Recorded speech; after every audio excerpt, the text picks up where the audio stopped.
There's only one daily digital show out here that keeps it black and keep it real as Roland Unfiltered. Because guess what? We come back live January 3rd. The blackest show on all of digital, cable, and broadcast. See that name right there? Roland Martin Unfiltered. Hello. Y'all want some of this? YouTube.com/Roland S. Martin. And don't forget to turn on your notifications. There's only one show out here, folks, in the digital world that's focused on you. Because here's the piece. I ain't afraid of Fox News. Come back live January 3rd.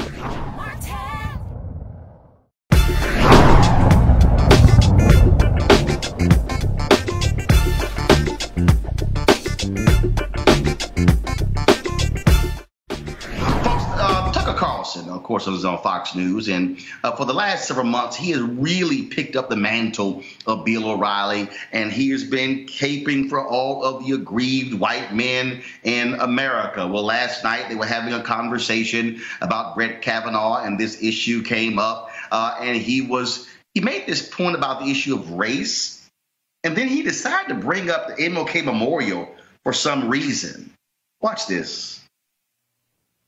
Democrats aren't looking for justice here. They want a revolution. For 60 years, they have been telling us that it is immoral to judge people by their skin color, and they were right about that, absolutely right.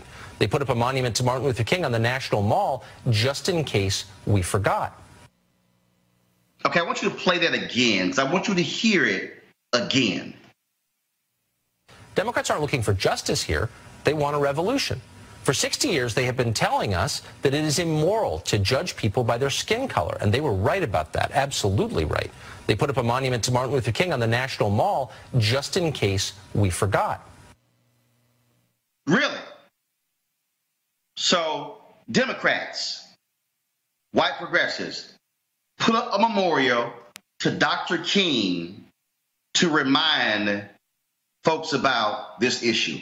Really, Tucker? Are you that idiotic and clueless? Do you even have anybody over at Fox News who has the ability to actually research before you open your mouth? For somebody who is the son of a journalist, somebody who is supposedly so talented and so smart and this amazing writer, it's just stunning how oftentimes you say stuff without any understanding of basic fundamental research. Let me help you out, Tucker. Do you know who actually started the idea of the MLK Memorial? It wasn't Democrats. It wasn't white folks. It was Alpha Phi Alpha Fraternity Incorporated, the fraternity Dr. King was a member in. In fact, early on, shortly after his death, conversations began about needing some sort of national memorial for Dr. King. But if you look at the Washington Post story from August 25th, 2011, Tucker, you will discover that the idea really began at a dining room table at a home in Silver Spring, Maryland, not far from where you do your show every single night.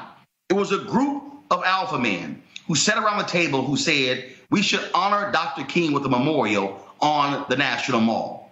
That's where the idea, Tucker, started. And it didn't just start there. Alphas led that whole effort. Even Harry Johnson, who became the chair of the MLK Memorial Foundation, former general president of Alpha Phi Alpha.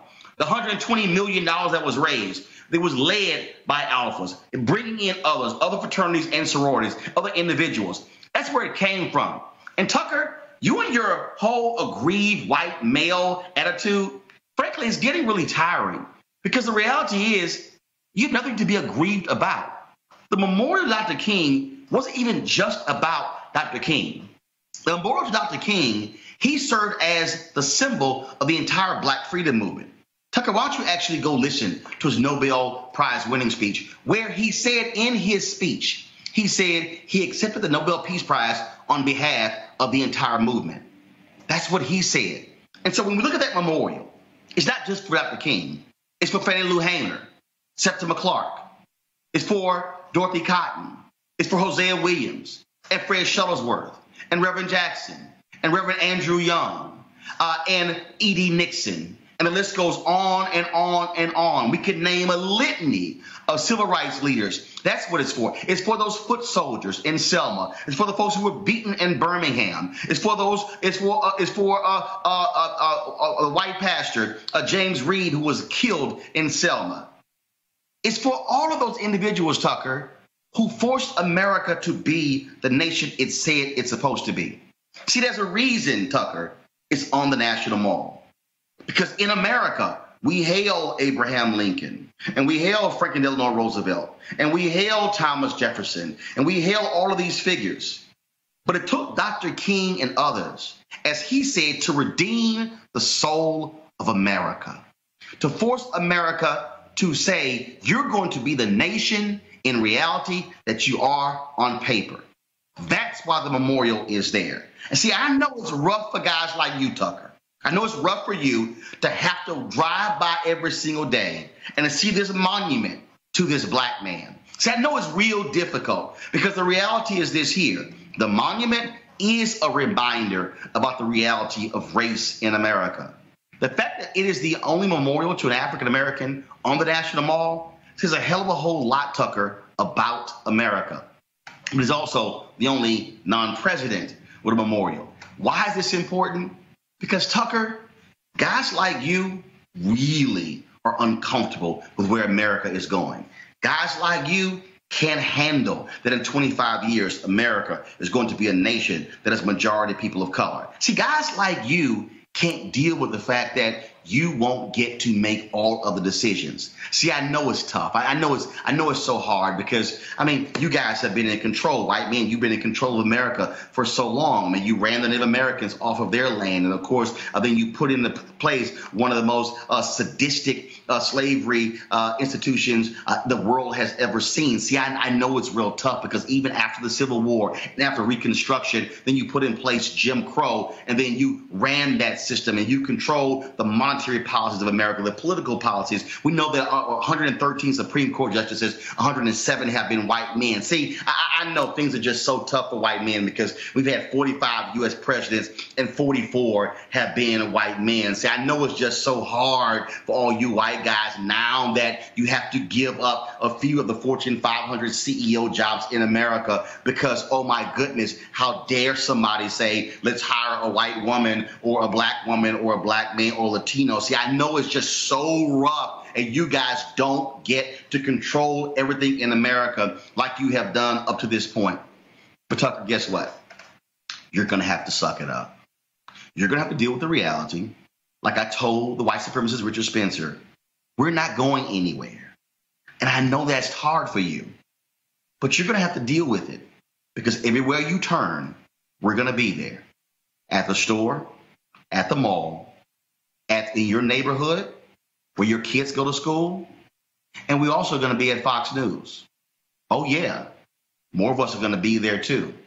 Because, see, you're not going to be able to survive only talking to white America, Tucker. You're going to have to learn how to talk to the rest of us, the folks who've actually made America be the nation it's supposed to be.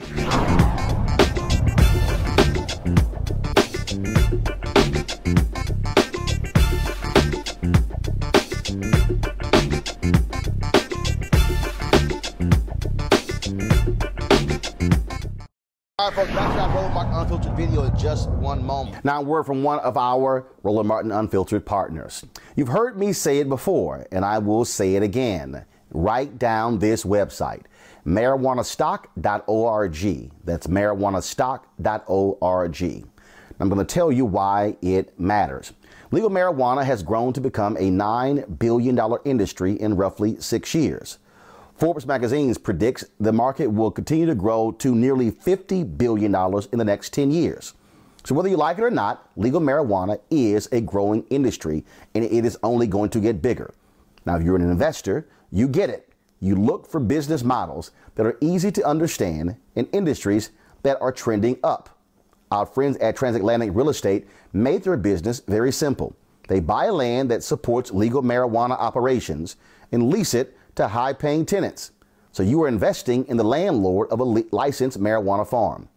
Stop working so hard for your money. Let your money start working for you by investing in the legal cannabis industry. You can invest as little as $300 up to $10,000. But you can't wait. This crowdfunding opportunity is only available for a few more days. They say that you either make things happen, watch things happen, or sit around wondering what happened. Don't be the person watching and wondering. Don't let another investment boom get away from you. It's time to make something happen for you, your finances, and your family. And don't forget my pro tip. To be included, you must complete and confirm your application. And be sure to complete the process. Go to marijuanastock.org. That's marijuanastock.org. Get in the game, folks. Do it now before time runs out. Now back to your Roland Martin Unfiltered video. Hey fam, want to check out Roland Martin Unfiltered, the blackest show on all of digital, cable, and broadcast. Check out our audio podcast. There's only one daily digital show out here that keeps it black and keep it real. It's Roland Martin Unfiltered. Press play.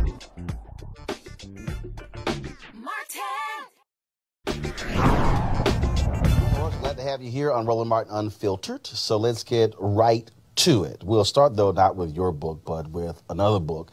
Bob Woodward has dropped his book. Folks are talking about it. And what's interesting is that in his book, he is describing many things that you've also described, that really this place that is in utter chaos and a president, frankly, who is sort of being treated like a child and leading like one. Yeah, one of the congressmen referred to the White House as an adult daycare. And I have to say that I wouldn't disagree. There were times that we walked into the Oval and we knew that we were not going to have a productive day because he was in a really bad mood or he saw something that triggered him. He certainly wasn't going to comprehend any of the policies, the briefs that we put in front of him. And so we would just scratch the morning and try in the afternoon. But that's how it was trying to work with this president. And the fact you describe in your book him being barely literate, not wanting to read documents, having the reading comprehension, if you will, of an 8th or 9th grader. Yeah, he can read, but reading and comprehension are two different things. And what we quickly realized is if we simplified all of the policies down to a one-pager, created bullets, and made it look appealing, then it would keep his attention long enough for him to get the basics. And so, but surely as an adult, you're sitting there going, okay, this is the president of the United States. This is the most powerful person in the world, and you're having to handle this person like a middle schooler. Yeah, but the thing that you think about are the consequences for not having him make those decisions. There are decisions in the White House that only one person in the entire country can make, and that's the president. And so we quickly realized that if he didn't make those decisions, things couldn't move forward. I realize now when Woodward talks about how Rob Porter would remove documents or move documents, why some of the documents had to be auto-pinned. Some things can be auto-pinned, but there were things that needed his signature that we would just wait and delay, which would delay funds, which would delay things going to the Hill, and would delay advancing our agenda. So, looking at that, your thoughts about the anonymous post or columns in the New York Times. Folks are saying that person, if they believe that way, they should just quit. Others say that they are doing a disservice to Trump. He's called it treason. How would you assess that particular, that person who wrote that piece? I would say that it's very important to have adults in the room. It's important to have people who have had prior service in the government around him. We could all quit and protest. who would be left to run the government? And a lot of that was what I processed while I was there. You can see that a lot of the administration officials battled with, do we stay and try to right the ship, or do we jump off the side of the ship and just leave it to crash into an iceberg? That's really what we were faced with. And I think that the person who's decided to remain, to stay and try to right the ship, you know, people are going to villainize them. I would say it takes courage to stay in that White House. It is one of the most toxic environments I've ever worked in. So the question is, why did you even go along with the campaign, go work for him? In the book, you say, during the campaign, you said, he's not a racist, he's racial, and you base that upon how he treated you. Yeah, 15 years. Yet, you hear the comments, we hear the Access Hollywood tape, we see how the bullying tactics at rallies. We saw all of that. I've been using the hashtag, we tried to tell you, meaning black folks should try to tell everybody. 94% of black women, 85% of black men did not vote for this man. We tried to tell you. And so, why did you, as somebody who was supporting Hillary Clinton, even go work for him and campaign for him and champion him to be president? Oh my gosh, I'm going to get in a lot of trouble saying this, but I think you'll appreciate it. I had worked in the Clinton White House, and I hate to use this term, Roland, but I'm just going to use it because it's authentic. I had become desensitized to a president behaving badly because I was in the White House during the impeachment process for Clinton. That's not justifying it. I'm just being transparent. By the time I get to, you know, the experience that I described with the Clintons, as you know, I worked for Ready for Hillary, trying to raise money for her. And what she did with Clinton and all of the black staffers who had been loyal, not hiring them, taking one staffer. By that point, I was disenchanted with the Clintons. And when Donald called and said he needed my help, I thought, what harm would there be to help my friend? And I did describe it clearly in the book as a friend helping a friend. But did you also think he wasn't going to win? So it was like, what the hell? I say that. I mean, it's true. I thought there's no way that Donald will beat George Bush, Ted Cruz, Ruby, all these people with tremendous amount of experience, donors, money, messaging, momentum, relationship with the media. I thought, I'll support my friend. We'll have a good time. Donald will go launch his Trump TV, which is what he was going to do if he didn't win. And so during that, you got black folks who are calling you a sellout, calling you a traitor, who are blasting you, who are saying, how can you work for this man who started his career off being under investigation and being charged by HUD for not wanting to rent to black folks? How did you justify that when you had this whole set of... Justify the name calling? No, justify...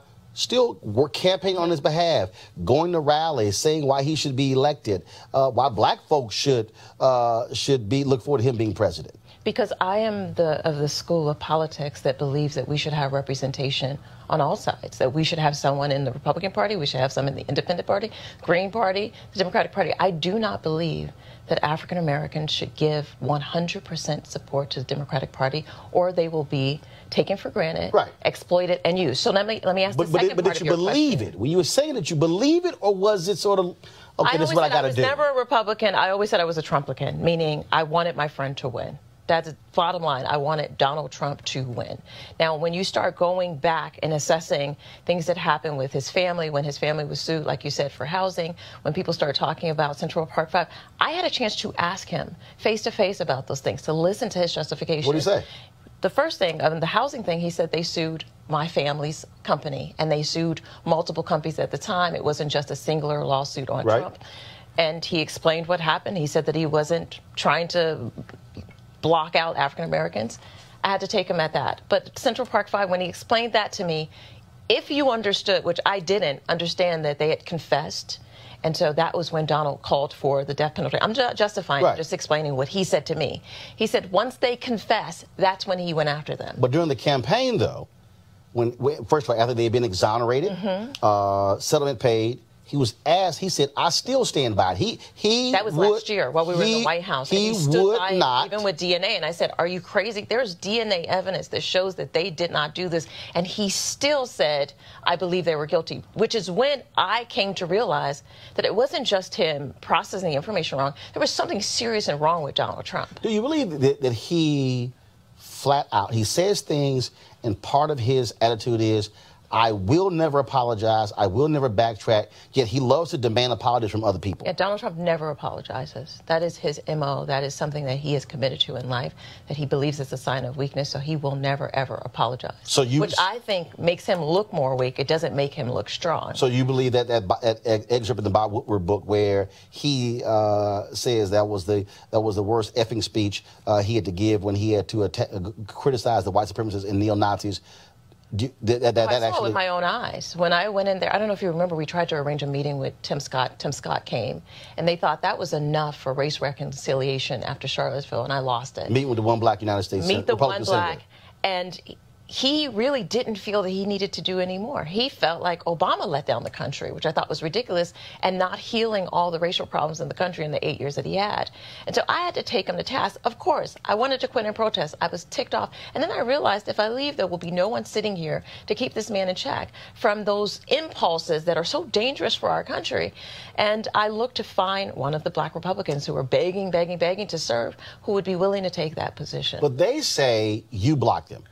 Kay James has said you flat out blocked her. Michael Steele's, others. I mean, they say you were the biggest impediment. But they black also Republicans. say I was weak and I didn't have any power. So you can't have it both ways. Roland, they can't say I was ineffective, I didn't do my job, and I didn't have any clout. And then in the same breath say I had the ability to keep hundreds of black Republicans from coming into the White House. I wasn't the head of presidential personnel. I wasn't the head of HR. But they want to assert that because the truth is the Republican Party has had a bad relationship with black Republicans since still. Remember, they had the black exodus. All the black Republicans quit. Reince Priebus ran against Michael Steele, accused him of stealing. You say in your book that when you tried to have this meeting in Black History Month, Reince took their names off. He went through and said he gave me problems. Elroy Saylor gave me problems. Michael Steele gave me problems. When I said, well, appoint Elroy to a position. He said, Elroy Saylor. Elroy Saylor. Elroy Saylor, folks who don't, chief of staff to Congressman J.C. Watts. He actually said that Elroy would never pass the background. He's got criminal stuff. I mean, this is the stuff that came out of Reince Priebus's mouth, not my mouth. And he had problems with Michael Steele and some of the other black Republicans, but they want to pin it on me. The truth is they had issues. They had a black exodus. All the black Republicans quit because they had beef with the party. That has nothing to do with me. I want to talk about language. And you say, when he gave a speech, you said, I begged him not to say, what do we have to lose? And also, you people. And you said he never seemed to understand that. He didn't understand that you people and saying the blacks love me, that's a problem. Yeah, he and other white men in the administration had problems with language and how they communicated with black people. It wasn't because they weren't told, because I corrected him again and again. But he says, well, it's not, I don't mean anything harm. That's just how I've been saying it for 50 years. When he made his comment about shithole countries, Haiti was one of those countries. You went to Haiti for the inauguration of a new president, and you write, him saying, why did you choose that shitty country as your first foreign trip? You should have waited until the confirmations were done and gone to Scotland and played golf at Turnberry, of course, where he owns. And yet you say you had to remind him, dude, you campaigned in Miami. We went down there repeatedly, over and over again. We made all these commitments, but not only that, I went down, I made commitments. I went to the country, made commitments to the president of Haiti. So when he started talking negatively about them, of course, those comments came out publicly. It was also my word on the line of saying we were going to do better by Haitians than what the Clintons did. But we didn't. We've let them down. We turned our back on them. And he stopped TPS protections for Haiti. That was one of the primary things that I was fighting for while I was in the administration. So that was just for show. That was just him talking to a group. I'm going to help you. No, I believe he wanted to. Once he got in, the Republicans around him shut him down, and they forced their agenda on him. And Donald Trump started to align himself with them. Remember, he wasn't. But he hasn't changed, though. He hasn't. Even though he's now more in control. It's not like he's rescinded that Haiti decision. It's still in effect. It is still in effect, and the same with El Salvador and several other countries. The problem is that because we've decided, and when I say we, black leadership has decided, we're not going to deal with them for 4 years, we'll just see what happens. The problem is they can make decisions about TPS and not get any pushback because no one's going in there to demand that they extend TPS because the conditions in Haiti have not improved for people to return. 40,000 Haitians back to Haiti would completely burden that economy that the president of Haiti is trying to rebuild. difficult. You call Steve Bannon and Stephen Miller alleged racists, but then you go in on Jeff Sessions in his racial history. Do you believe that Jeff Sessions is a racist who does not like people of color? Yes, absolutely. And why? Well, first of all, his track record. I mean, not only has he used words that are inappropriate towards African Americans, but the aggressive ways that he's dismantled civil rights protections in this Justice Department is just mind-blowing. This man has worked to make sure that not only where we talk about justice and civil rights and keeping our inner cities safe and giving the funding so that police and community relations be improved, he's rolled those back so that instead of them improving, they've actually deteriorated. And I would use Chicago as a prime example. And with that, it's very interesting because this president often loves talking about Chicago. He does. Has not gone. Refuses to go. Refuses to go. If questioned, where's your plan? There is no plan. Because he has a beef with Rahm Emanuel. It's really as simple as that. That's why also Puerto Rico's suffering, because he had an argument with the mayor of San Juan. So damn the people. These petty arguments are keeping people from getting the help that they need. So you're saying that the reason for him saying he did a great job in Puerto Rico, we now know up to 3,000 folks died. I mean, just the numbers there are just incredible. More people who died there than died in 9/11. He still says we did a great job. Yeah, because he thinks that if he says it, then so it's true. He just made a statement: don't believe what you see, only believe what you hear from me. And that's because he has this cult following, a cult of personality that will actually believe the things that are coming out of his mouth. You talked about the work that you did and what you were and the black folks you were trying to help. One of the big issues, obviously, was HBCUs, and you took lots of fire for that. The presidents went there, the photo they took in the Oval Office, and do you believe that, based upon, again, what you've written here, that was the one area you were able to at least do something while you were there? I did a lot with HBCUs. One example is getting year-round Pell Grants. The Obama administration decided to cut Pell Grants for the summer. As you know, HBCUs suffer during the summer without having the proper funding. Went to Mick Mulvaney and lobbied and fought for that. And that was one of the things I was most proud of. But also bringing the 100 HBCU students to Washington and allowing them to see government up close and personal firsthand. Mind you, I did that with no staff, Roland. Remember, Valerie Jarrett had 14 people working in her office. She had a fiefdom. I only had an assistant. And so I was able to accomplish these things, not to the great success that I wanted, because I just didn't have the resources, but to the best of my ability. Also moving the HBCU initiative from Department of Education back into the White House, and I want to deal with Department of Education because you clearly have no love for Betsy DeVos. No. You accompanied her when she went to Bethune-Cookman, Howard University, and you write that they left you where they were supposed to travel somewhere, and they left early. She told you to call Uber? She did.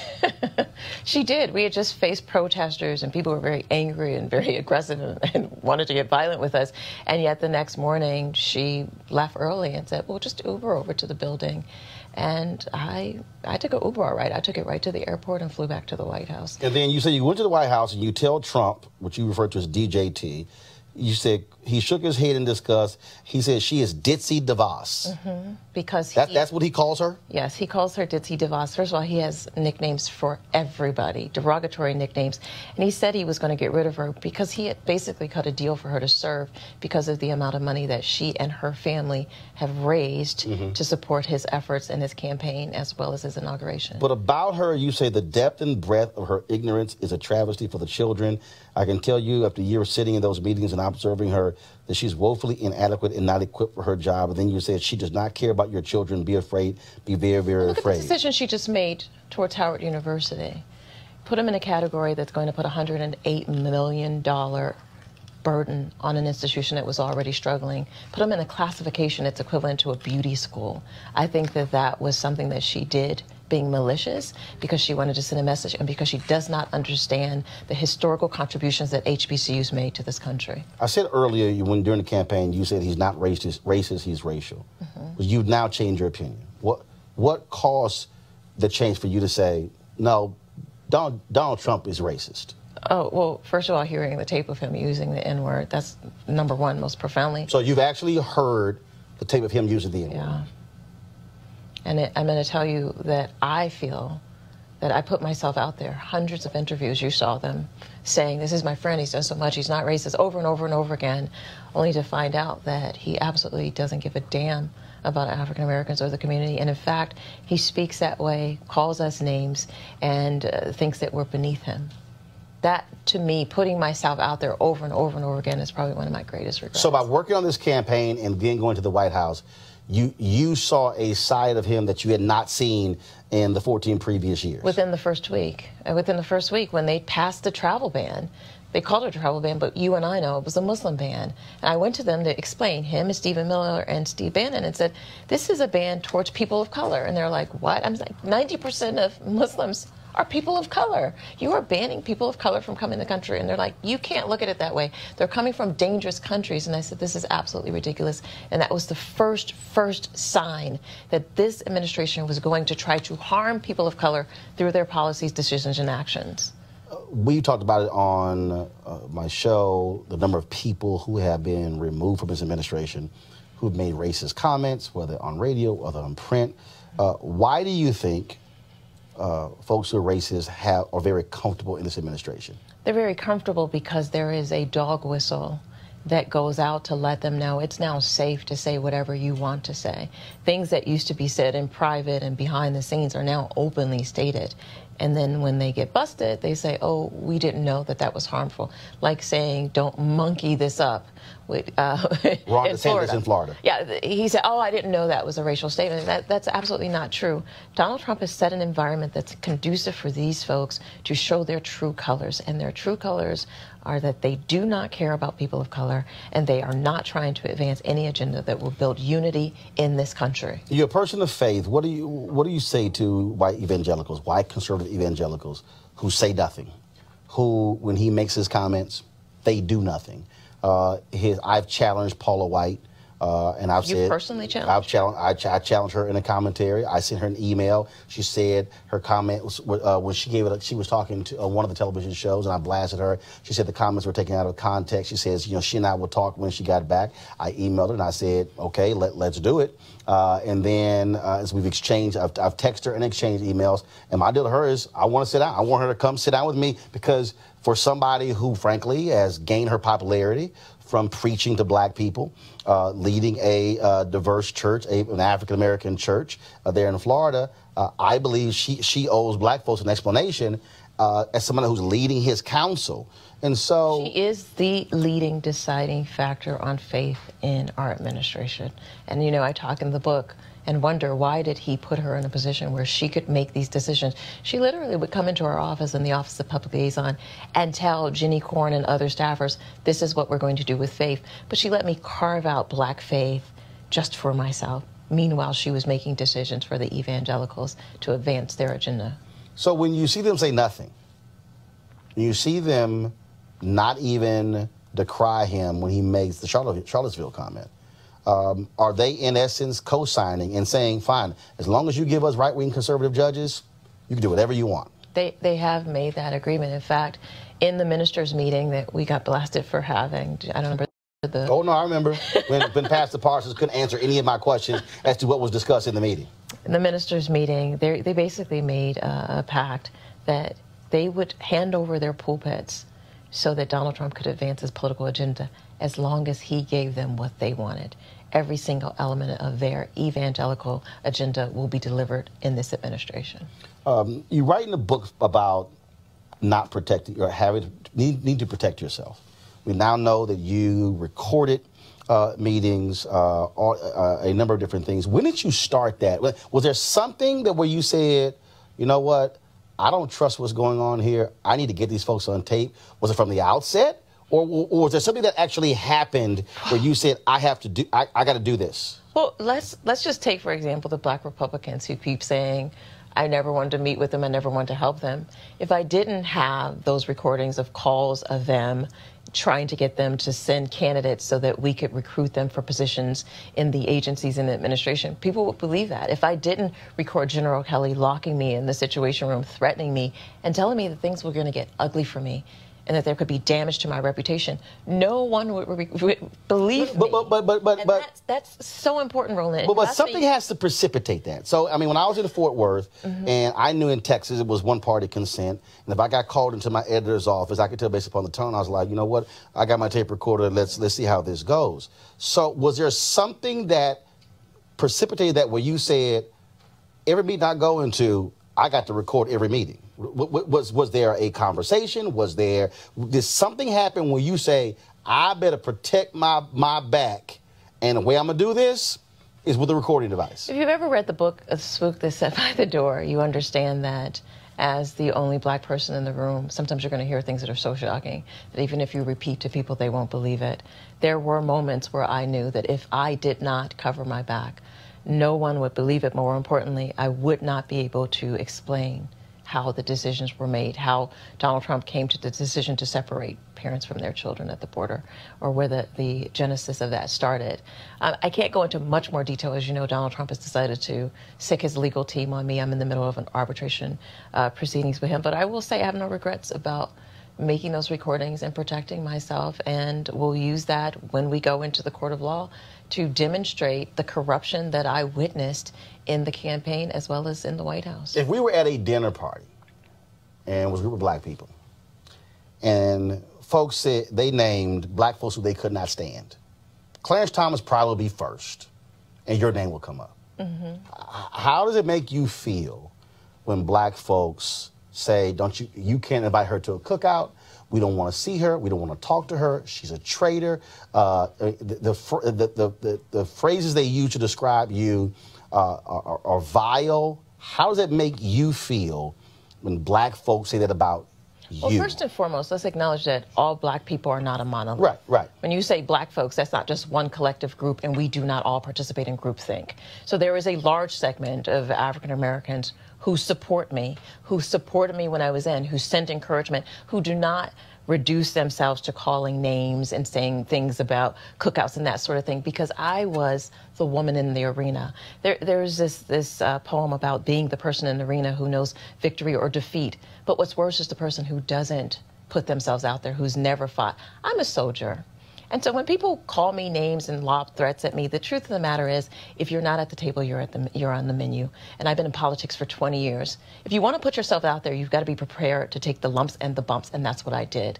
So if people want to call me names and judge me, that's fine, but I had to make sure that the community that I was meant to represent, that I was in there to represent, was represented when decisions about budget and taxation and housing and policing were made. And if that means that I'm going to be called names or people don't invite me to their cookout, so be it. I'm at the point where I will throw my own cookout because I've earned that through my experience, my education, and the ability to put myself out there and make a difference. And when you're making a difference, you're not going to have everybody agree with you. You're not going to be popular. So what? I put myself out there. I follow the path that God has outlined for me, and I stand firmly in what I did. And the regret that I have is that more African Americans don't get involved in the political process. And you know why they don't? Because they see what happened to me. The reason they're discouraged from running for office or getting into political office, because they see the names that I get called, how people treat me, how you get shunned, and they get discouraged. So I'm going to encourage people that we need you. We need them in the race. We need them involved. We need them in the fall during the midterms. And don't get discouraged by the names of the people or the naysayers, the critics. They're always going to be there. But what we need are people who are brave enough to put themselves out there to be change agents for our community. We need that more than anything. April Ryan gave an interview. She has a book coming out where she says the Trump administration is trying to destroy her career. The two of you used to be friendly.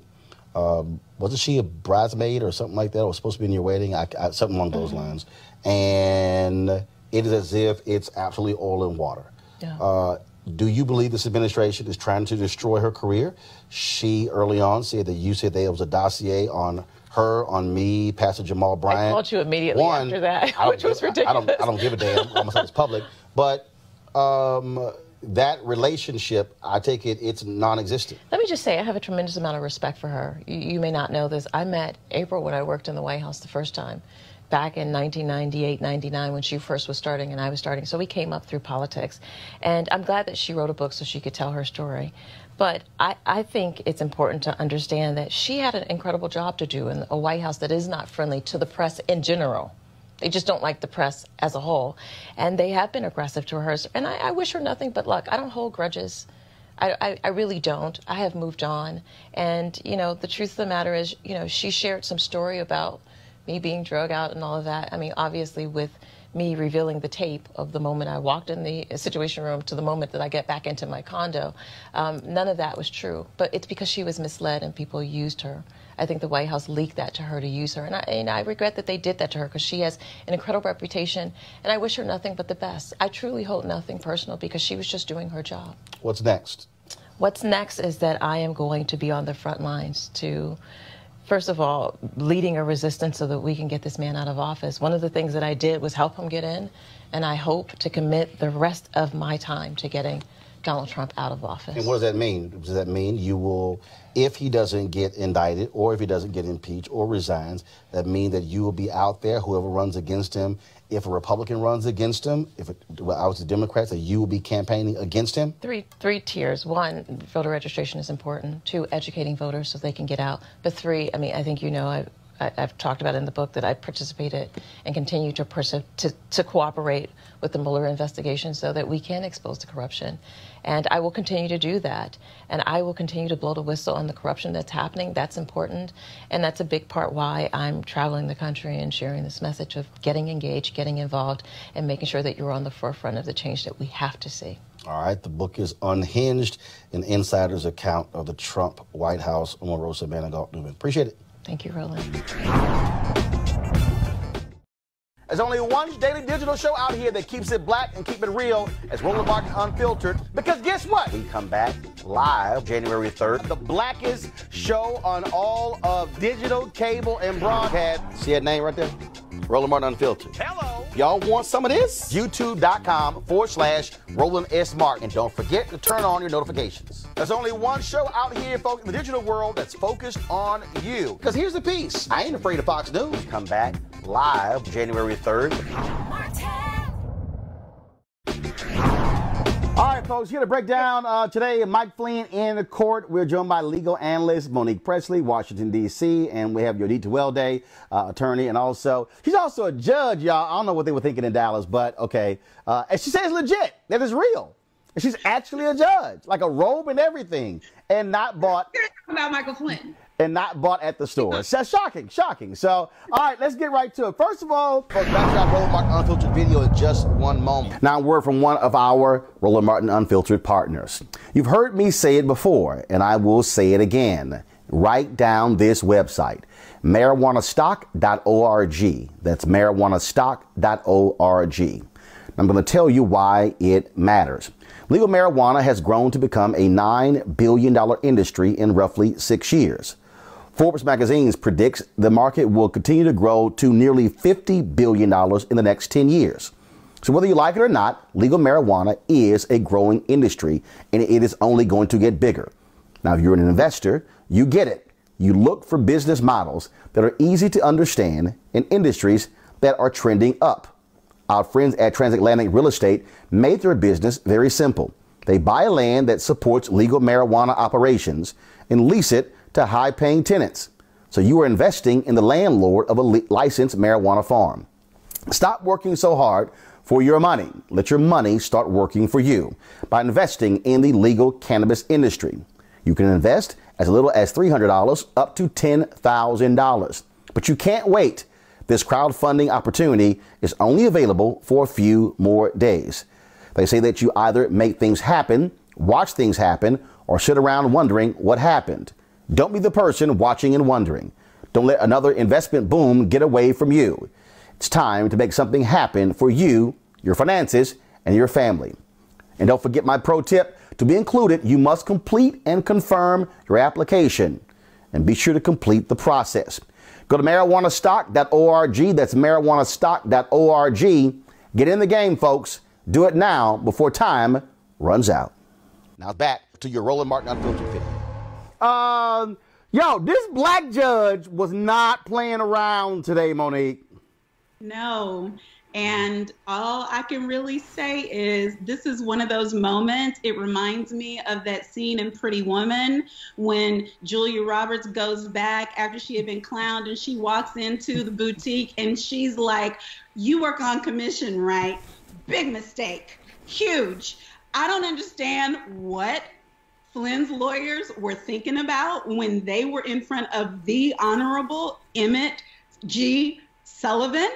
And they thought that there was going to be some sort of skate, and just because everybody else agreed, when they did that clown memo where they're like, oh, but it really was a conspiracy and blah, blah, blah. Listen, this is the same Judge Sullivan who was over the Ted Stevens trial. This is the same Judge Sullivan who a few months ago turned a plane around in midair.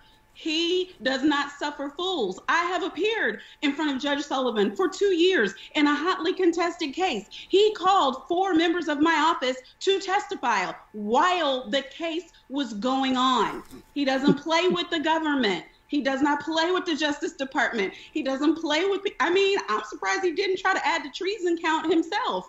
I could see him. I could almost see his hair just kind of standing up on its head. I didn't even have to be in court. I know what happened. So your D, it was a trip watching this whole thing play out because he was this was sort of like in track where somebody walk your ass down, like you've got this like huge lead and then somebody like just straight sucks you up and walks you down. He was sitting there going, so why y'all didn't charge him with treason? And then he was like, you were national security advisor. And he was just, and okay, so let's talk about entrapment. Everything that his attorneys were saying, he got entrapped by the FBI. He basically forced him to admit, no, they didn't entrap me. No, I'm not here against my will. He was walking him down step by step, yo, D. Okay, so here's the infuriating part. When you enter into a plea deal, what you're doing is taking accountability.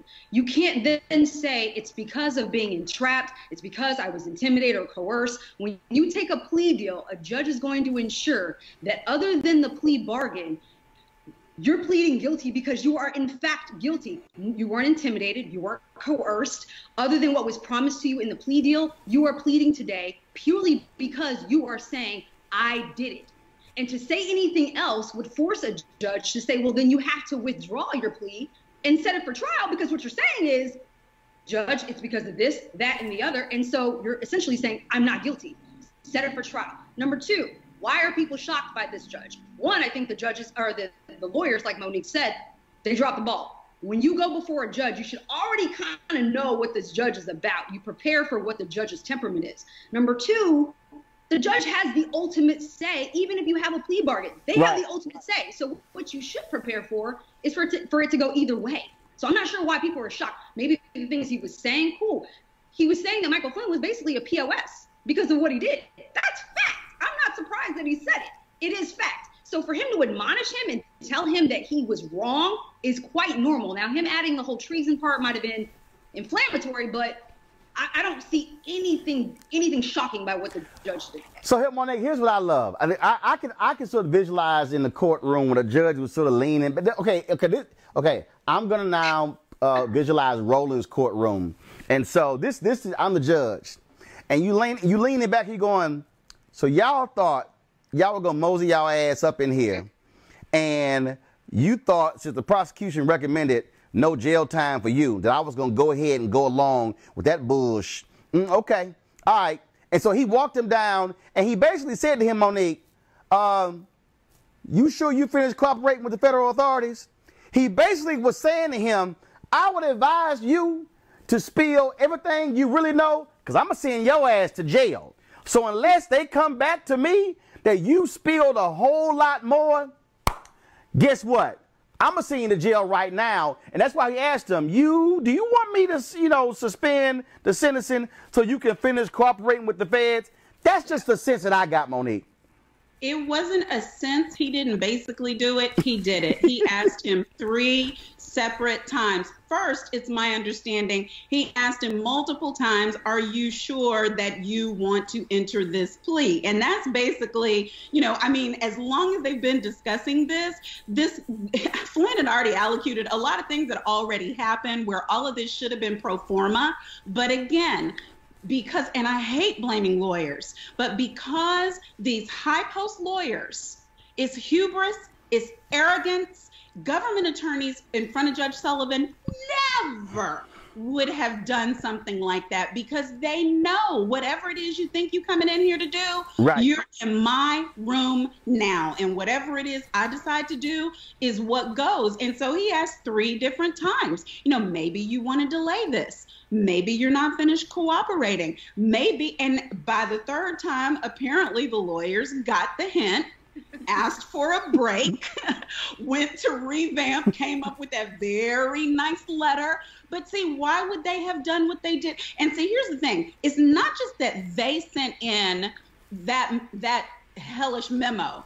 It's that they forced Mueller's hand, because then they had to check him and push back. Like, now, wait a minute.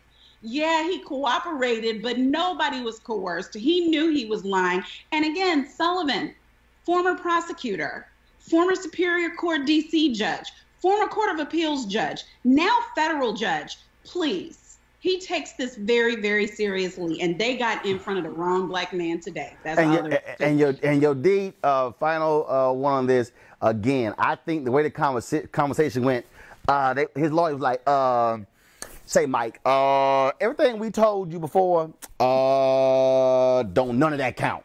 So whatever you holding back, player, I'm going to need you to reveal everything to the feds, because this man going to send your ass to prison. You and your 3 stars. He going to send you to jail. I'm just letting you know. I mean, it was amazing reading the tweets of the people who were in us, the people who were, of course, in social media, as I was reading the tweets, and it was just like going one by one. And I was going, woo-hoo, dog, you are in some serious trouble. They had to recalibrate quickly. But what happens if he doesn't have anything left, Yodi? Oh, he got something left. What happens if he's empty? Because they've said he fully cooperated. Yodi, go ahead. Add more. He needs to come back into his memory and pull some. I'm not saying make anything up. Right. But his pre-sentencing investigation report has to look different from today's and in March. So I'm still confused as to why his sentencing was scheduled before he fully cooperated. I don't care how many meetings he's had with Mueller. There's still so much to tell. And I do believe that he felt like, I'm going to get my plea today. I'm going to walk out of here and I'm done. And I don't have to really cooperate with the government. Yo, D and Monique, I'm telling y'all, he didn't fully cooperate. To me, that was their way of saying, you know, you got some more stuff to say. Who? The judge? No, No, the government was fully satisfied. They were going in there and saying we're not recommending jail. No. The judge wasn't. Whatever was redacted, whatever he saw, he wasn't fully satisfied. He said you have 3 more months to make some stuff happen, because I'm telling you right now, if you want to be sentenced today, you're going to be claimed. That's my point. That's my point. And my point is, he's going to go back and be like, okay, yeah, you know, there's some stuff in the deep recesses that he really didn't want to reveal. He's going to have to turn over some stuff to satisfy his judge. And I think a lot of people felt like the judge might have done him a favor. I think the judge also did the government a favor, too, because he's saying, you have more. They need more. So both sides, essentially, he's free to walk home and go home and sleep in his bed tonight. And the prosecution, they're just going to have to wait and see whatever he comes up with. Some people may argue that he may be pressured to make something else up. I don't know. You know, the president's calling Cohen a rat when he's, you know, not said a thing about Flynn. And Flynn is actually admitted to lying under oath to FBI. So I don't know what he would call him, but it's going to be funny to see how Trump is going to characterize him in the next several months if he comes up with more things. And now Trump is going to say, oh, well, he's a rat too. So, you know, he's just trying to get out of, you know, going to prison. But it's just going to be interesting to see what this judge does in March. Well, Monique, I got to say, considering the fact that Trump has appointed basically 90% white male judges to the federal bench, it's just got to be something that this black judge is whooping that behind. Power to the people.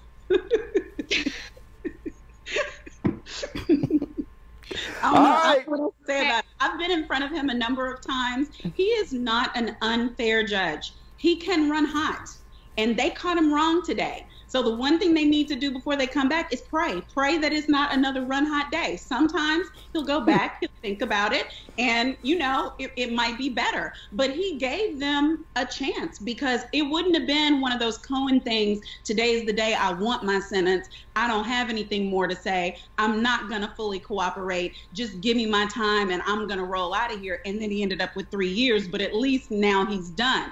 Okay. Judge Sullivan was cute. Mind you, and they could have gone to court today and completely kept quiet, like Monique said, but they had said something in that motion by talking about entrapment. Entrapped. The judge had to address that, because you're coming into court now and you're saying that you want to take this plea deal, but your attorneys just mentioned just the other week that this might not be as clear cut as you guys are trying to make it out to be. Now you're saying that you were coerced in some way. We've got to establish that. But remember, the FBI, that is law enforcement.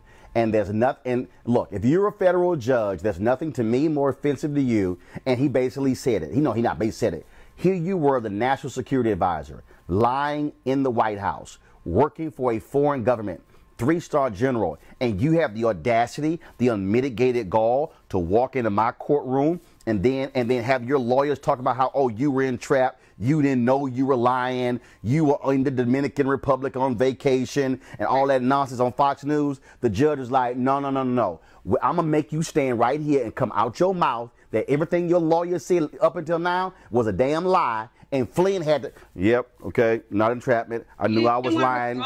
He didn't want him to drop that plea. He said yes, he knew he lied. Yes. Period. So everybody on Where's the lie? So everybody on Fox News, y'all got to come up with some new stuff, because everything y'all been saying for the past week, Flynn just wiped out in court. They're saying that he was trapped now. This very second. Well, guess what? You can't say a man was trapped when the man himself admitting I wasn't trapped. That's how it goes. All right. Monique Presley, your D12 day, we'll appreciate it. Ooh, I can't wait to see the next person who go in front of the brother judge. This is really the people's court. As long as it's not me. I wore my government blue just in case he's watching. All right. All right, folks. I certainly hope you enjoyed that Leo analysis. Certainly different from what you're hearing on all the rest of these cable networks. There's only one daily digital show out here that keeps it black and keep it real. It's Roland Martin Unfiltered. Because guess what? We come back live January 3rd. The blackest show on all of digital, cable, and broadcast. See that name right there? Roland Martin Unfiltered. Hello. Y'all want some of this? YouTube.com/Roland S. Martin. And don't forget to turn on your notifications. There's only one show out here, folks, in the digital world that's focused on you. Because here's the piece. I ain't afraid of Fox News. Come back live January 3rd.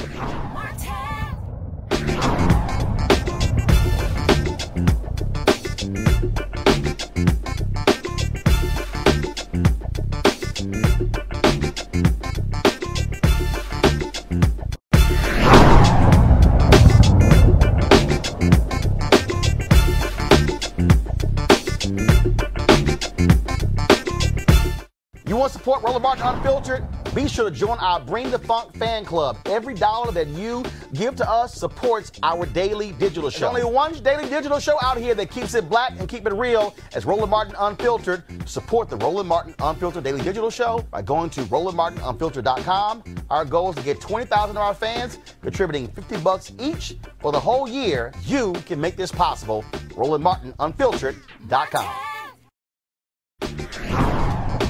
Folks, many of us know Michael Avenatti as the lawyer representing adult film star Stormy Daniels.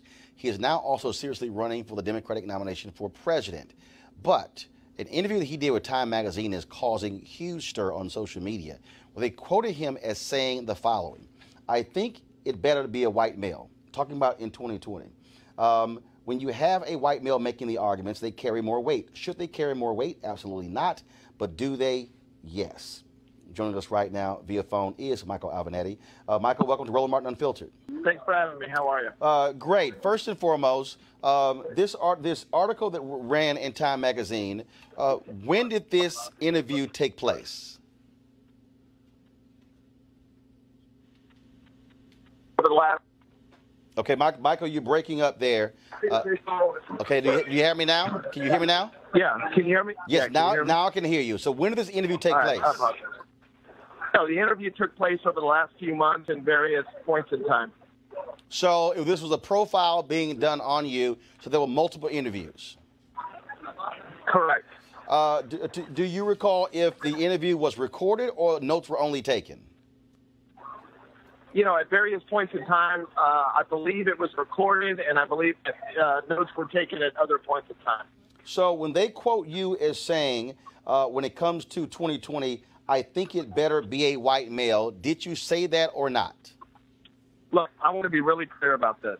I was misquoted, and it was taken out of context. If you look at, I've given the same speech about 50 times across this country, 15 different states. I've been really clear about my position as it relates to racism, bigotry, and sexism. And my position is as follows. Too many of my brothers that are white males have taken the easy way out over the years. We haven't stepped up and supported African Americans, minorities, women, etc. We have allowed this fight to be their fight alone, and we have not stepped up and supported them. And I have been consistent across this country. You can go on YouTube. You can look at speech after speech after speech.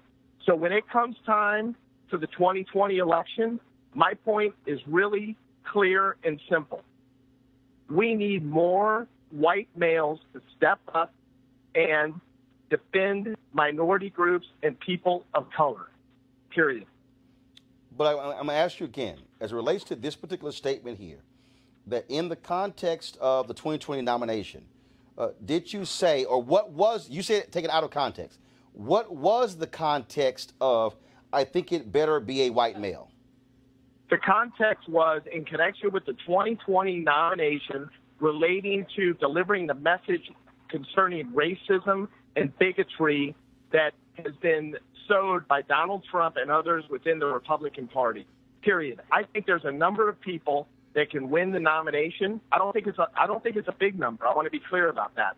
But I do not think it has to be a white male. It could be a woman. It could be a person of color. It could be a Hispanic. It could be a minority. But I think above all else, it's going to have to be somebody that is a fighter that can take the fight to Donald Trump. So you're saying that when the quote says, I think it better be a white male, are you saying, I just want to be clear, you're saying that within the context of that, you were saying that it needs to be a white male who is talking about issues of race and racism as it relates to Donald Trump? Well, I mean, I think any number of people can talk about those issues, but my point is as follows. I think that more white males need to call out white males relating to bigotry and racism in the United States. And look, I mean, this is what I believe. I think that too many people that look like me have taken a back seat. They've stood on the sidelines. They've stood against the wall. And they've allowed these ideas of racism and others, or racism and other issues to be the fight of people of color, minorities, and others. So Michael, it can't be their it can't be their fight alone. So explain this. They write, he hastens to add that he wishes it weren't so, but it's undeniable that people listen to white men more than they do others. Henry, go to my iPad, please. It's why he's been successful representing Daniels and immigrant mothers, he says. Quote, when you have a white male making the arguments, they carry more weight, he says. Should they carry more weight? Absolutely not. But do they? Yes. What does that actually mean? Yeah, let me explain that. No, let me explain that because, again, I want to be really clear about this. That was taken out of context. When you have a white male that calls out other white males for being racist, yes, I think that that's powerful. Absolutely. Be clear. That's what I'm talking about. When it refers to when you have a white male step up and make these statements. Absolutely. I think it's important for more white males like myself to call out other white males for being racist. Absolutely. I believe that. And I believe that's powerful. I believe that we need more people around the country that look like me to do that. I mean, look, let's be frank. Donald Trump rose to power because he convinced 2/3 of the people that look like me, right? White males, that our success depended on minorities and women and people of color, and our success depended on them being marginalized. That's not right. We need more white males like me to speak out against that. So I'm going to read this, Michael. This is what I've got the Time Magazine article up, and this is what they wrote. Here's what Avenatti told Time in an interview on June 25th in New York City, before he began publicly considering a presidential run. They say the question was, is there anybody that you like in the Democratic political class? Or do you think the 2020 nominee should be someone from outside politics? Time Magazine says that was the question. They say your answer was, I think it better be a white male. Then they said, really? Then they said, you said 100%. And I don't say that because I want it to have to be a white male. I say that because of just the realities of the situation. I think if the Democratic nominee, anyone other than a white male at the top of the ticket, they're going to lose the election. And so I'm reading, and so as I read this again, and then it says, I'd be willing to bet anything. I feel highly confident in that, and it shouldn't be that way for this election. Question, but just because the electorate is too racist and sexist, they say because of where the electorate lines up and where Trump's strengths lie, I think if you nominate, then they went on. So Time Magazine says they're standing by their article, and they're saying that your comment about, I think it better be a white male, was a specific response to their question. Are you saying that Time Magazine is wrong? Look, I've answered the question. I've been very, very clear about this. Look at over 50 speeches I've given across the country. I mean, again, I don't know how I can be more clear in what I've already said. I stand behind everything that I have said. People can go on YouTube. They can look at exactly. No. Let me just finish. No, go ahead. They can go on YouTube. They can go on YouTube and look at what I have said consistently. Okay, I am confident that your viewers, listeners, etc., agree with what I'm saying. More white guys need to step up and call out white guys. Period. I've been consistent about this. But Michael, here's the issue though. I'm a journalist. I've been one since I was 14 years old. Time says that this was an interview and exchange back and forth. I don't know if this interview was recorded, so therefore, that way none of us can actually hear the context and the nuance of the conversation. But what Time Magazine has posted on their website, time.com, they have posted what they say is a direct question, answer, question, answer, question, answer. And what I'm asking you is, are you saying... I haven't seen it. No. I haven't seen it. So, I can't comment on it. Okay. No, wait a minute. No. Hold on, Michael. I'm going to finish my question. I'm going to finish my comment. Then you can go ahead and answer. So, again, and I'll send you the link so you can actually see it as well, and that's fine.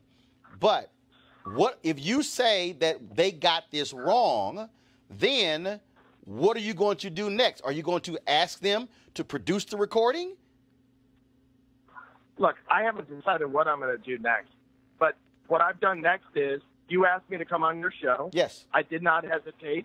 I immediately said I would come on your show. I'd be happy to answer your questions, which I am answering. I'm answering your questions. Right. So look, go back and look what I've said consistently for the last 4 or 5 months. Okay. The bottom line here is, and again, I think I gave the first speech in July or June of this year. And I've given the same speech across the country. I've said the same thing.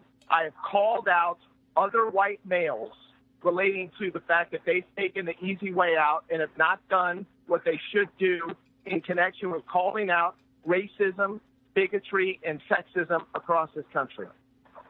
Okay. Well, here's the deal. I would love for Time Magazine, if you said that you were taking, because look, I totally understand. I've seen folks who have been taken out of context. I've also seen people who have said they were taken out of context. They actually were in context. I would hope that Time Magazine would release a recording of the conversation. I've sent via DM to you the link of their actual story so you can actually see what they have posted on their website. And then hopefully this will be clarified and cleared up. Let me ask you a couple questions. Yes. Let me ask you a couple questions. Who do you think is best positioned to beat Donald Trump in 2020, assuming the economy stays where it is? Sure. First of all, right now, there's no one person you can argue right now who's best positioned, because if you go back to 2007, Michael, I'm answering. The likely candidate. Michael, here's the deal. I'm answering your question. In 2007, in February 2007, in Springfield, Illinois, when I was there freezing my butt off when Obama announced he was running for president, the reality is from February through August of 2007, he was 20 points down to Hillary Clinton. He was down among African Americans. Everything changed for him at a debate in Iowa when she screwed up the question about illegal immigrants getting driver's licenses. The entire race changed. The reality is this here, and I've been saying this for 2 years. To get the best candidate, they have to run. Who do I think is going to be there? I do believe Vice President Joe Biden. I know a former Attorney General Eric Holder is looking at it. I know Senator Kamala Harris is running. Senator Elizabeth Warren is going to run. Senator Bernie Sanders is going to run. I do believe that potentially you're going to have former New Orleans Mayor Mitch Landrieu also run for president as well. I can't say right now who can beat Donald Trump because they haven't gone. My question is different. No.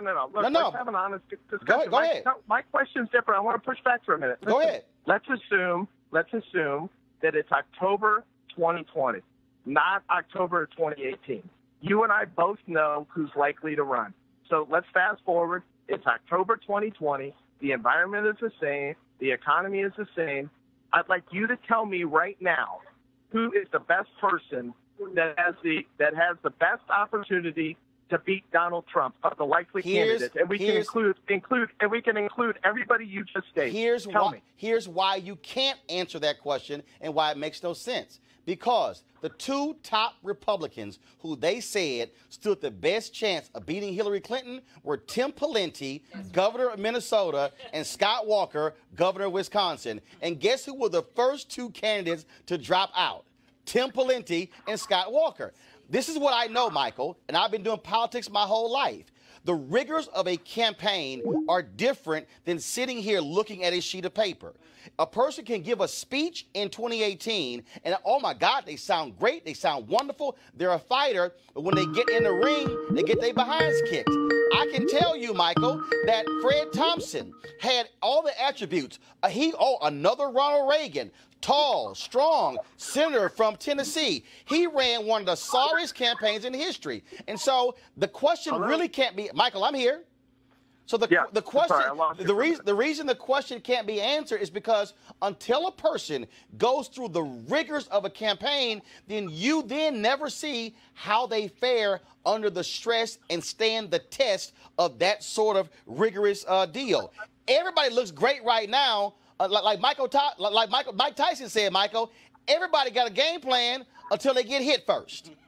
No. Listen, I don't disagree with that. All I'm saying is, let's just assume that everything was the same in 2020 as it is right now. I want you to tell me your pick. Tell me the person, please. Tell me the person that you think has the best shot right now. Michael, and I'm going to say to you again, and I gave you 3 names already who all the people, including me, I thought Scott Walker, out of all the Republicans, stood the best chance in October of 2015 of running against Hillary Clinton. He was the second one to drop out after Tim Pawlenty. So that's my point. So it doesn't make sense saying, who do I think today, until the person goes through the rigors. Michael, I've hired people who I thought could be an anchor. I hired one, and you know what? On paper, she was great. In the interview, she was awesome.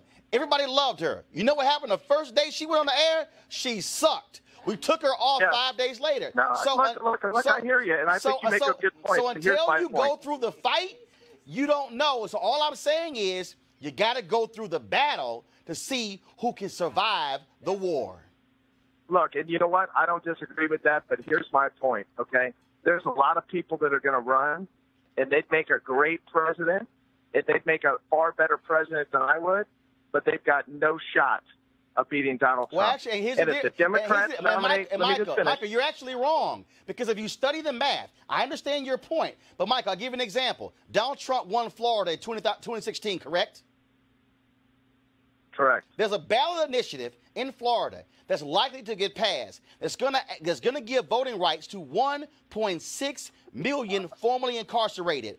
If that initiative passes on November 6th, Florida is completely changed. Donald Trump cannot go into Florida yelling law and order, because that means 1.6 million eligible people right now living will have the right to vote.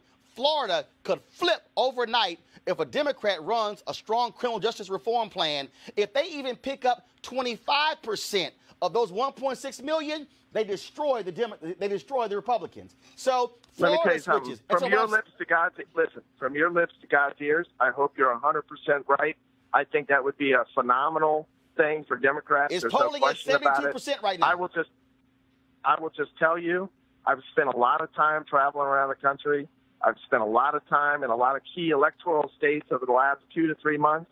This guy, unfortunately, Donald Trump, is not to be underestimated. I agree. And whatever the Democrats do, look, whatever the Democrats do, whether it's someone of color, whether it's Hispanic, whether it's somebody that's white, whether it's male, whether it's female, it doesn't matter. At the end of the day, they have to nominate somebody that has the best shot of beating Donald Trump. That's all I'm saying. Last thing, Michael, and I'm just saying, and the reason I reached out to you, I know you've been traveling around the country, but this story right here, Michael, is a problem.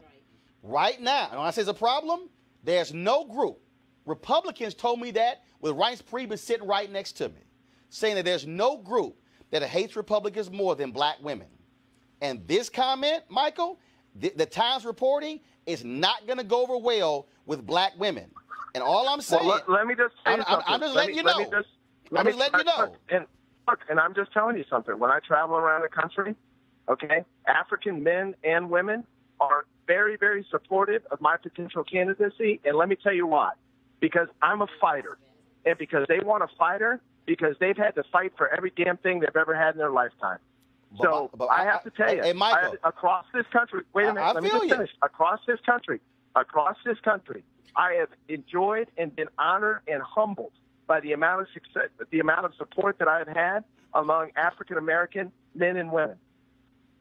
Michael, I hear you, but I want you to follow me. I've run 3 black newspapers. This is my 11th black media experience. Many people call me the voice of black America. And I'm telling you right now, this Time article is going to be a problem for you, especially Senator Kamala Harris, Senator Cory Booker, Deval Patrick, former governor of Massachusetts, and a former Attorney General Eric Holder, all considering running. And the reason I want you to come on to explain this, because either Time magazine is going to have to release the recording, they're standing by it, but I'm just letting you know, this is not going to go over well with black people. And I'm just letting you know. And guess what? You can't even get close to the nomination without black people. Ask Senator Bernie Sanders when he ignored black people for 6 months. Whoa. Have I ever suggested otherwise? No. What I'm saying is, when you said, who do you think is going to be the person to beat Donald Trump? We need a fighter. Let's be honest, you want to be that guy. You do. And I haven't decided. Listen, I haven't decided what I'm going to do. I've been really clear about this. My life would be a lot easier if I did not do this. Okay. I understand. Let me tell you what. Let me tell you what I believe. Okay. In 2020, we have an enormous amount at stake in this nation. We're talking about a fight for the republic. The Democrats can't screw this up. I agree. Democrats better nominate the Democrats better nominate somebody that can beat Donald Trump. Period. That is the absolute goal. You don't get a chance to govern unless you win. I agree. Let's be clear about that. I agree. All I'm saying, Michael, is this is going to be a problem with black folks. And I'm saying, I asked you, what are you going to do next? You should be saying to Time magazine, if they misquoted you, release the recording to show it, because the way people are seeing this is you saying it better be a white man in 2020. Well, you know what? I disagree, because a lot of African American men and women have reached out to me this afternoon. Michael, brother, I'm serious. I just want to let you know, between me and you, who knows black people? Michael, I'm just letting you know, bro. I know black people, and I know black politics, and I know how things roll. And the reality is, after 8 years of Obama, and black people actually see the potential of another black president, I'm just saying it's not going to go over well. But go ahead with your final comment, please. Look, I don't care if it's someone that's black, that's white, that's male or female or Hispanic. I could care less as long as they can beat Donald Trump. All right. Michael Avenatti, hope this won't be the last time on Roland Martin Unfiltered. I appreciate it. Thanks a lot. Thank you.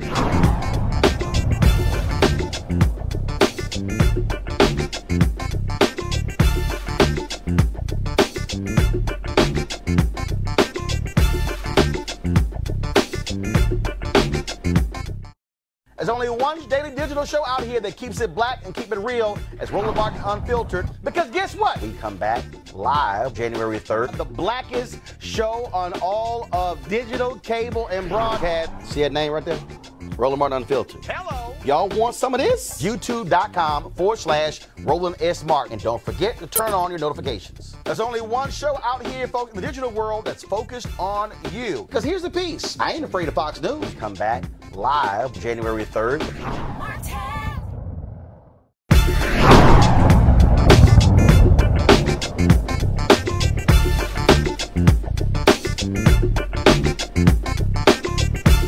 All right, folks, back to our Roland Martin Unfiltered video in just one moment. Now, a word from one of our Roland Martin Unfiltered partners.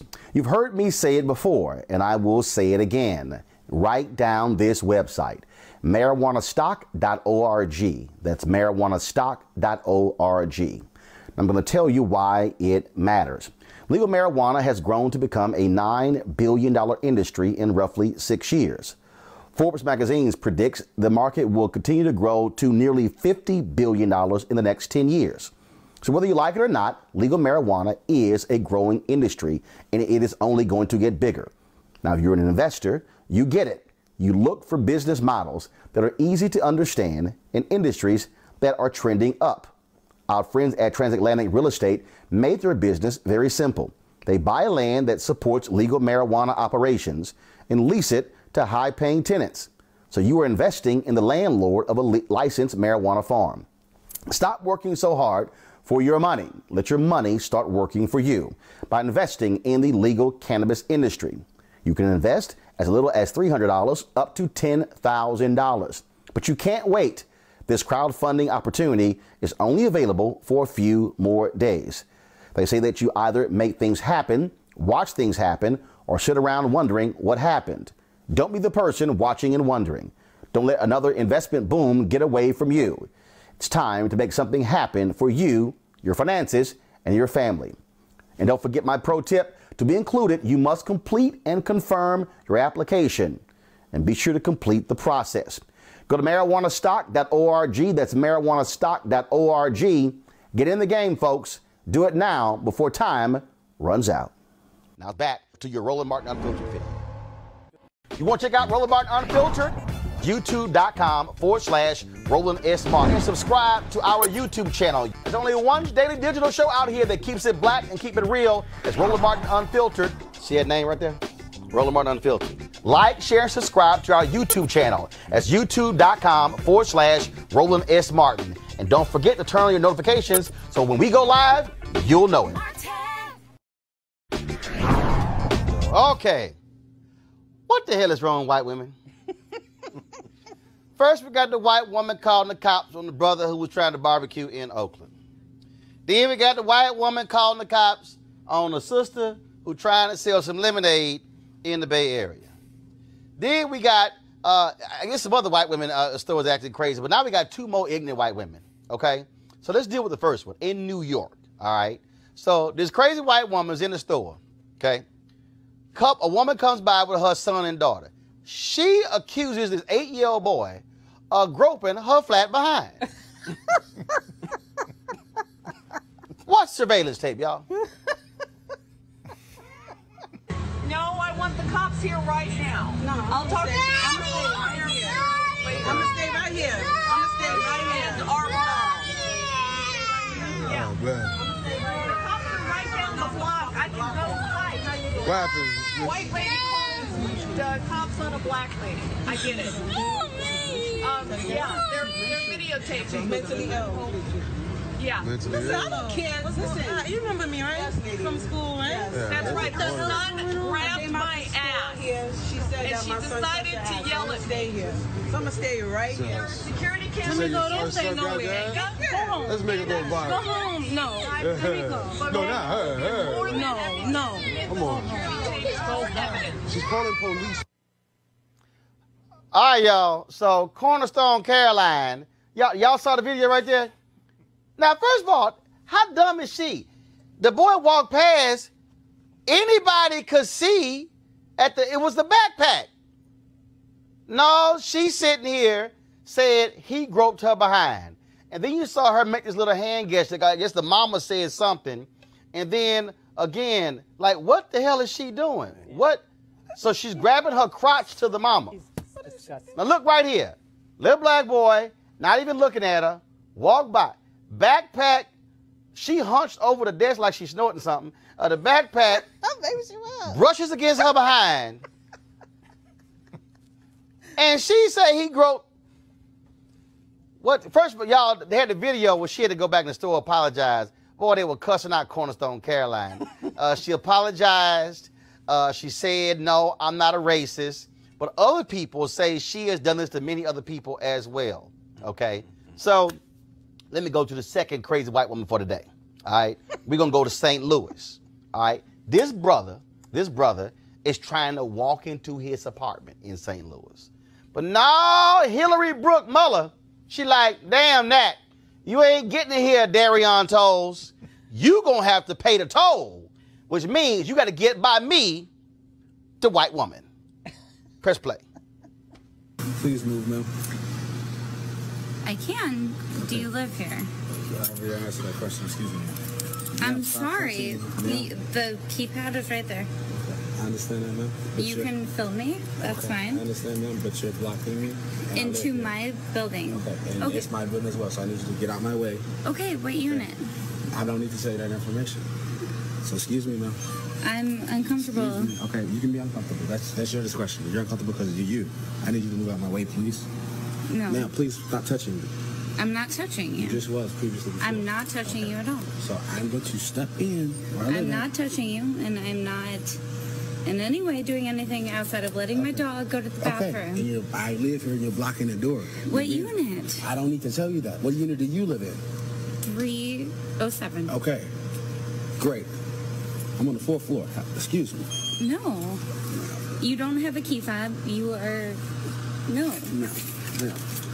If you have that, then okay.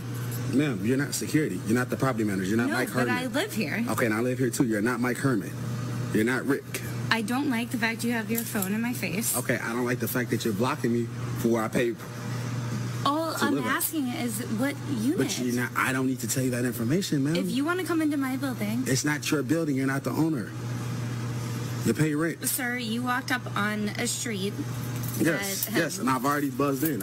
I've already used not. Okay, man, it does not even matter. Can you get out of my way? No. Can you show me the key fob into this building? I'm not showing you anything. And the second, ma'am, I'm bound to walk through where I live at. So. No. Okay. Can you show me the key fob into this? No. Excuse me. No. Excuse me. Are you kidding me?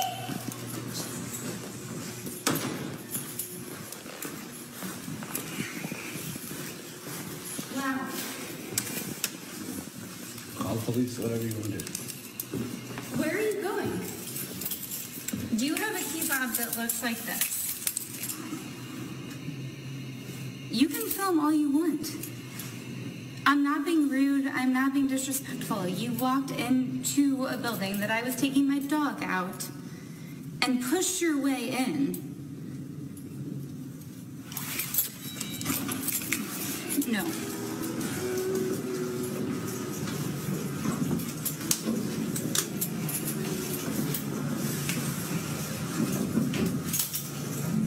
Who are you going up to the 4th floor to see?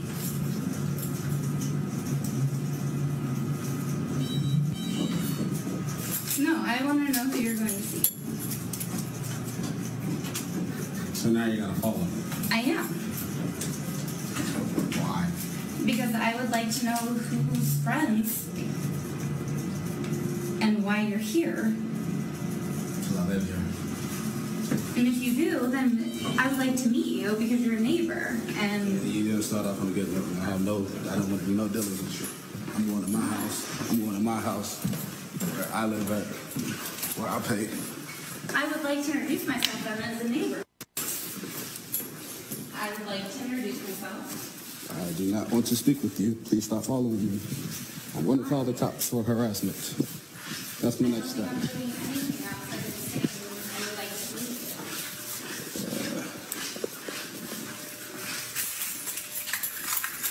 You just follow me all the way to my door.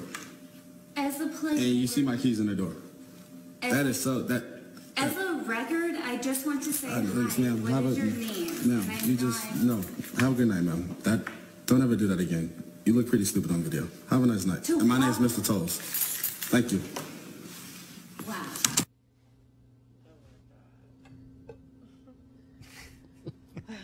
Wow. The patience of that black man. Because see, I'm just letting y'all know, the words that would have filtered out of my mouth would have likely been bleep, bleep, bleep, bleep, bleep, bleep, bleep, bleep. 30 seconds in. These white women have lost their damn mind. Yeah. Yeah. It's ridiculous. And I know you are men, so you have to, you have a special need for restraint. I'm sort of self. Yeah, because you can't holler at white women. Exactly. You can't be a black man hollering at a white woman. Saying, she better be glad it wasn't a sister, because her ass would have been halfway through that floor. I'm telling you, I can't imagine having that much patience with that level of ridiculousness and racism. Talk way too long. That's honestly, that conversation would not have lasted that long. But this is the thing. And what's crazy is white folks have gotten really emboldened. Mm-hmm. Now, I mean, and so now we can say what's causing it, but Malik, I don't understand. It's them. It's the white boy who asked the black woman about her pool pass, lost his job. It's the white boy in Ohio, the electrical company who was hollering nigga, nigga, nigga. He lost his job. His whole business went bankrupt. And so all these, what kills me is, I don't care if you keep recording. Okay. Heifer, you broke now because you ain't got a job. No, I mean, I can't make any excuses for that or any of the videos that we've seen in the past couple of years. I honestly can't make any excuses of it. You know, I can say as a black conservative, this is something that I experienced most recently during our second-year anniversary here at the our second-year anniversary that we had on Friday, where I got on the elevator and the lady asked, she said, well, what are you guys doing here? And I said, oh, well, this is our second-year anniversary, the Black Conservative Federation. And she said, conservative? And I said, yes. And she said, conservative, as in you're a Republican? And I said, yes. She said, oh, I'm gonna barf. Let me get off the elevator. And she got off the next, on the next stop floor in the elevator. And I'm just sitting here like, wow, good thing that I was who I am. Because if she had had that same interaction with someone else, I mean, she literally said, oh God, I'm gonna barf. Well, at least she she ain't walking to your apartment. I know. Michael, I don't know what's going on. What kills me again is if you look at story after story, it's these white folk who will call the cops like they dial information. 311.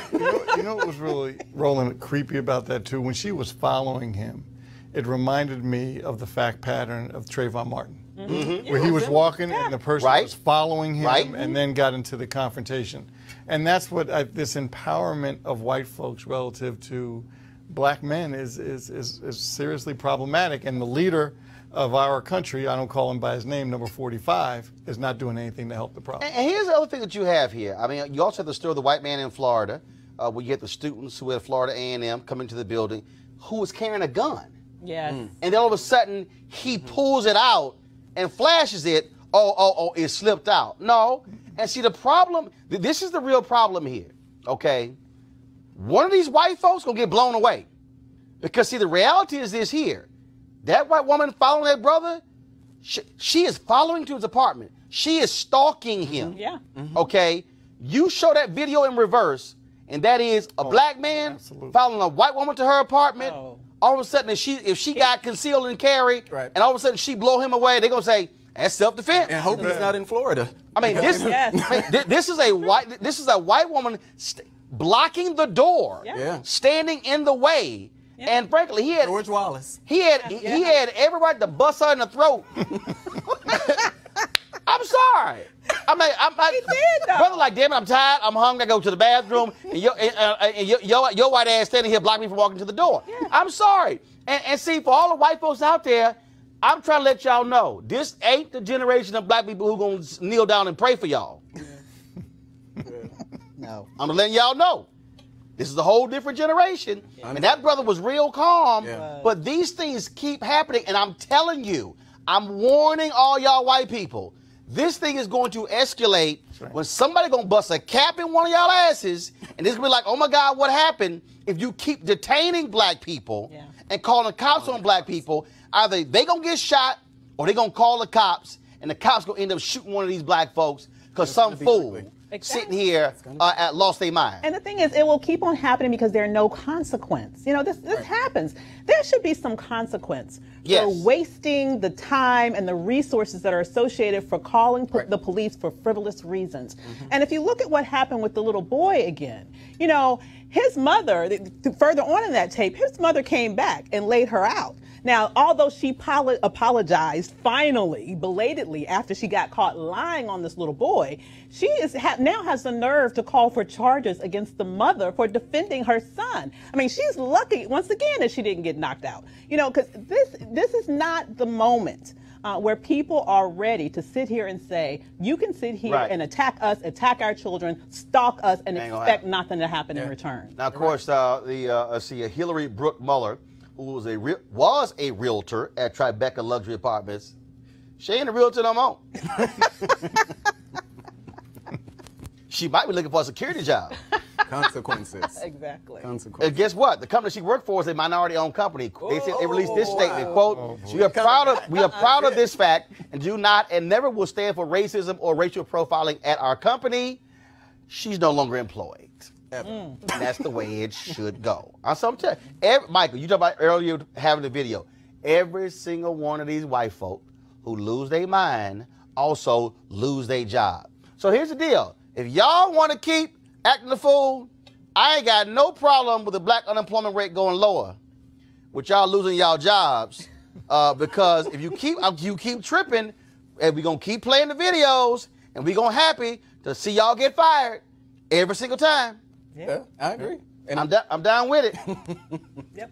All right, y'all. Of course, this is also one of the reasons why. First of all, that video told 5 million views on Facebook. Wow. So many folks have seen it. Wow. So, Hillary, we all know. Matter of fact, you know what? It's probably going to be a Dr. Phil show later on. He's going to get all them white folks together on one show. And like, you got fired, you got fired, you got fired, you got fired, you got fired. And that should be like, what the hell wrong with y'all? That should be the name of that episode. What the hell were y'all thinking? And so I'm looking forward to that, Dr. Phil. Go ahead and pull all them on the show. I just love to see all of them commiserate together in a focus group of crazy, broke, no having job white people. Looking forward to it. Hey fam, go check out Roland Martin Unfiltered, the blackest show on all of digital, cable, and broadcast. Check out our audio podcast. There's only one daily digital show out here that keeps it black and keep it real. It's Roland Martin Unfiltered. Press play. You want to support Roland Martin Unfiltered? Be sure to join our Bring the Funk fan club. Every dollar that you give to us supports our daily digital show. There's only one daily digital show out here that keeps it black and keep it real. It's Roland Martin Unfiltered. Support the Roland Martin Unfiltered daily digital show by going to RolandMartinUnfiltered.com. Our goal is to get 20,000 of our fans contributing $50 each for the whole year. You can make this possible. RolandMartinUnfiltered.com.